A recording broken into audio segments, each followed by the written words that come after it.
content. Content and focus, mental focus. It's really hard to focus if you live in 2025 and you are a functioning member of society, because there's so many angles in which we can be caught in terms of these media companies, these entertainment companies, all these people that want our attention. What they ask for return, our eyeballs, right? We give them our attention, we give them our eyeballs, but as someone who's going to be invested in spending more time and using your time in a way that's more suitable for you and your purposes, you need to ask yourself that question. Are these entertainment vehicles worth our time? Is it worth me scrolling 3 hours every day to watch some extra Instagram reels? Is it worth me scrolling on Instagram just to keep up with people I probably haven't seen since 2014, right? What's worth our time? Are those YouTube videos I'm watching, besides this one, of course, really giving me an extra level of poise and focus to put me on track towards my goals? You look at these guys, Mark Zuckerberg, Elon Musk, like, these guys don't care about you. Let's just keep it a buck. Let's keep it honest. These guys care about the profitability of their companies. These companies, Facebook, Instagram, Twitter, I guess X now, they care about keeping you as the consumer's eyeballs on their product. And their product is the videos that they're able to get you to look at and continually look at, and put your time into that and waste your time that you could be spending doing other things. You need to figure out what those other things are that are going to be more important for you. And what most people need to understand is, like, looking at a phone for like 18 hours a day isn't a natural human thing, right? You looking at a device, like, if you can go back 200 years and imagine, like, what you would be doing with all the other time outside of using a phone, right? You'd probably be making phone, you'd probably be playing in the neighborhood with your friends, you'd probably be going on walks, you'd probably be reading books, like, valuable time that could be spent doing other things. And it also makes me think of, like, the world before, how the world was like before technology. So I remember when people liked someone, you actually had to, like, walk up to someone and, like, talk to them, right? If you had a crush on someone, you had to have a conversation with them. Maybe they like you, maybe you get lucky, and if you got lucky, that's something that you talk about for weeks, for months. You get big ups from your homeboys. And, like, today, that joy of, like, dating it's like kind of gone now, because, you know, you have, like, apps like Hinge, you have apps like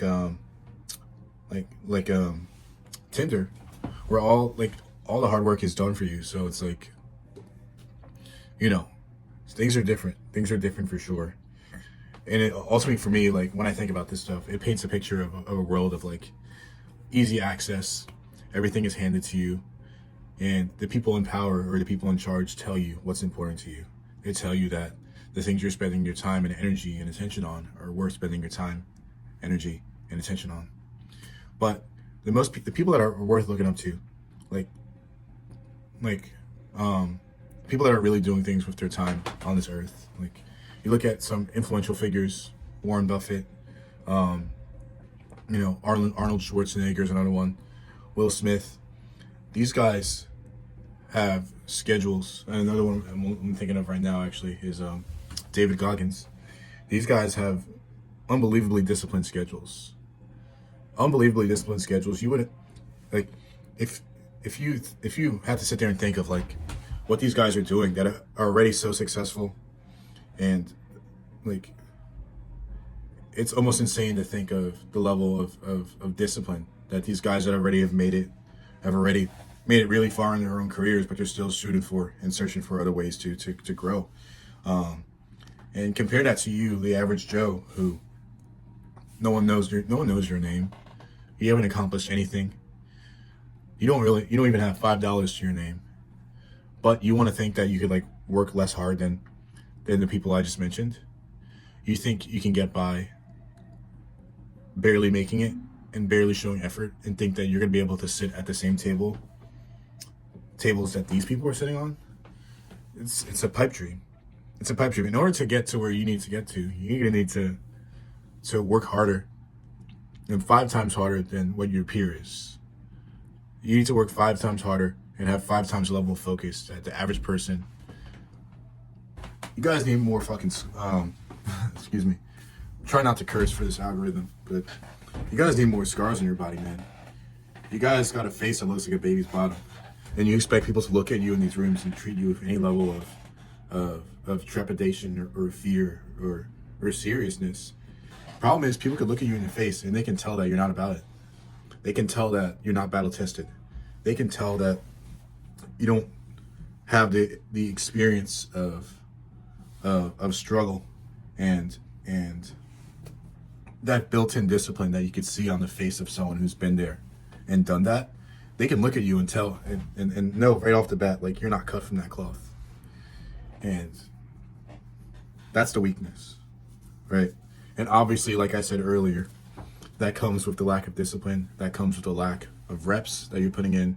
That comes with the lack of attention to detail and focus on the bigger picture and the things that matter, right? So focus. Back to square one. You are where you set your focus on. You are what your eyes are watching. You are what your eyes are locked in on. If you are able to understand that concept and that principle at a fundamental level, you are going to be able to go so much further than 70% of people in this world, where their center of attention or their focus of attention is on anything that passes in their line of sight, right? Whatever shiny object, whatever Lamborghini or hot girl or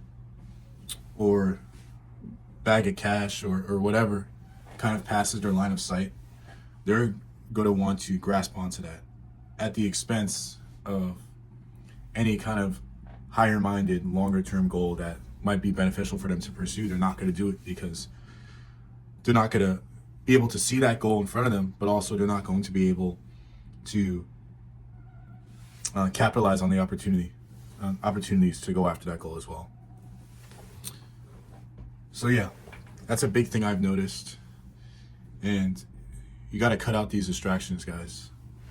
The social media, the entertainment pipeline of content, of content consumption on all these different apps. It's like you're a hamster in a hamster wheel, right? It doesn't matter if you think, like, the hamster himself doesn't know that he's in the hamster wheel, right? Only the owner and only the observers can see the bigger picture of what's going on. They see the hamster's working so hard, or the hamster's moving their feet so much, until you get a 10,000 foot view and see that you're moving your feet but you're not going anywhere, right? That's an analogy for life. That's an analogy for a lot of people. They're moving their feet but they don't have any sense of, like, direction or directional understanding of how their feet move will get them to their end goal and their end destination. It's something I've noticed for real. You guys got to get your act together, right? Because a lot of you guys have had everything handed to you from the beginning, right? You had your parents that have set you up for success. You've had technology from the time that you were 8 years old. You had an iPad, you had an iPhone that your parents probably gave you.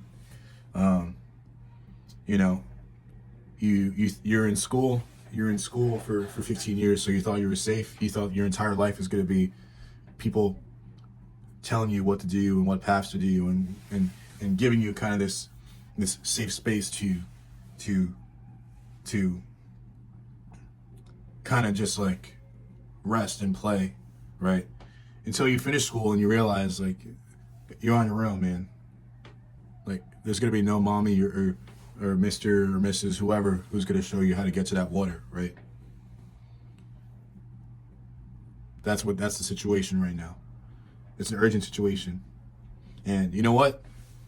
Like, if all this AI stuff that they're talking about in the news, all these, like, technology stuff, you hear, like, Elon Musk and Mark Zuckerberg talking about how they want to replace people, put people out of work. You guys aren't talented enough. You guys aren't smart enough.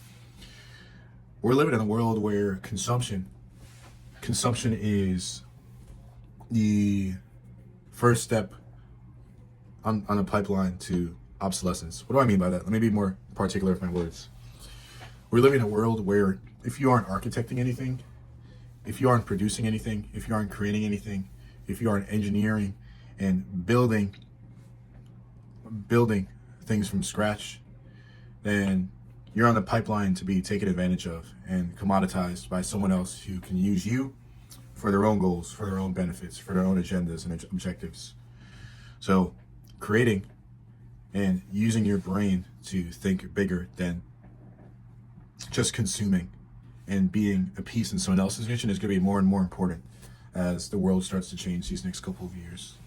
So what have I done? Like for me, I work for like a tech company right now in like a sales capacity, but you know, I don't feel like I'm safe.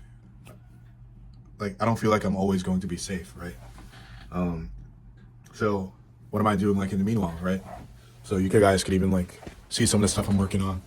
I have a sewing machine right here where I'm planning a lot of projects. I'm pretty I call myself pretty rudimentary in terms of like skill sets right now, but I'm learning that, right? I'm investing in my creative skills. Another thing I'm doing right now is like I'm running. I'm a big runner guy, so like keeping myself in physical and mental shape so that I can handle all the responsibilities I have. Also, I have a huge bookshelf right here where I'm trying to learn a bunch about like a lot of topics. So the middle bookshelf is a lot of like autobiographies and like journals and testimonies from like really smart people. On the right side is like a lot of books about like business and tech and data and like engineering. And the top shelf is a lot of just like psychology, really like popular fiction books like Snow Crash.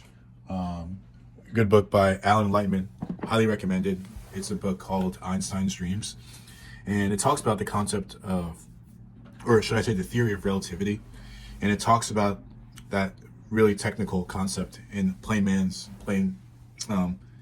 person's English, and uses like a set of uses a very interesting narrative and fictional kind of narrative to describe the concept of the theory of relativity. Maybe I'm not explaining it right. In any case, highly recommended book. I'm gonna show you guys right here, Einstein's Dreams, Alan Lightman. But yeah, you guys need to start thinking bigger about the world around you, and you guys need to start thinking bigger about how your brain is truly the foundational tool to achieve whatever reality, achieve whatever destiny, achieve whatever outcome that you want in this world. There's gonna be a level of friction required to get to that place where you feel like you have that confidence to go like full steam on your vision and your dream. But I'm making this video for people that feel like they're caught up in the loop of the system, right? The hamster wheel, like I talked about. The feeling that like there's all these levers and machinations in society that force you to be at a mental state where you feel like almost comatose. You feel like almost like you need to be jarred out of like the matrix to get on the fast track to spiritual development and like spiritual awakening. So that's what, like I said, that's what this video is for. And I hope you guys understand all of these systems aren't designed to help you. They're designed, these systems, societal systems and like technological systems are being utilized to take advantage of you and extract value from you. So the only way you're going to escape that is if you understand what's going on, you understand how to counteract and avoid that, and use your brain to architect, to produce, to create rather than to consume, especially in a culture which incentivizes you to consume and draw your eyeballs upon any shiny object that the world can show you and they can get away with. Anyway, that's all I got for now, guys. Let me know if you guys have any questions on anything I talked about. Feel free to subscribe, to like. Curious to hear some dialogue in the comments if anyone has any ideas, anything I just said. In any case, I'll talk to you guys next time. I'll see you later. Peace.